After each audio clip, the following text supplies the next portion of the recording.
అంతకుముందు ఈయన కూడా తెలుసుకోలేదు అది. తర్వాత తెలుసుకుని ఇప్పుడు ప్రజల దగ్గరికి చెప్తుంటారనమాట. మోడీ ఈ దేశానికి పనికొచ్చేవాడు, అద్భుతమైనటువంటి వ్యక్తి.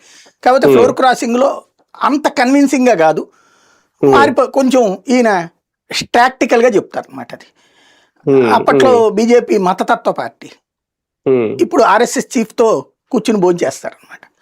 కాబట్టి బేసిక్ గా ఒకటేంటంటే మనకి ఆ రోజున ఏంటంటే ముస్లిం ఓట్లు ఉమ్మడి రాష్ట్రంలో ఎక్కువ ఉన్నాయి.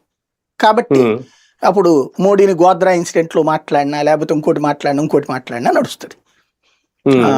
నన్ను మోడీ అప్పటి నుంచి ద్వేషించాడు అది ఇదని. ఇప్పుడు వచ్చేటప్పటికి బీజేపీ లేకపోతే తన అధికారంలోకి రాలేనని గ్రహించేశాడు ఆయన.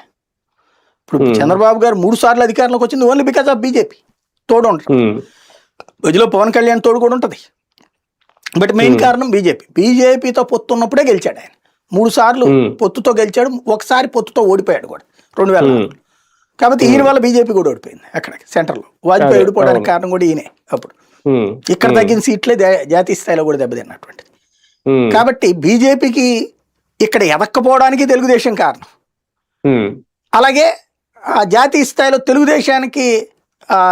తెలుగుదేశం బీజేపీ ప్రభుత్వాన్ని నిలబెట్టలేదు, కానీ తెలుగుదేశం ప్రభుత్వాన్ని మాత్రం బీజేపీ నిలబెట్టింది రావడానికి కారణం. ఇది ఒప్పుకోరు అక్కడ,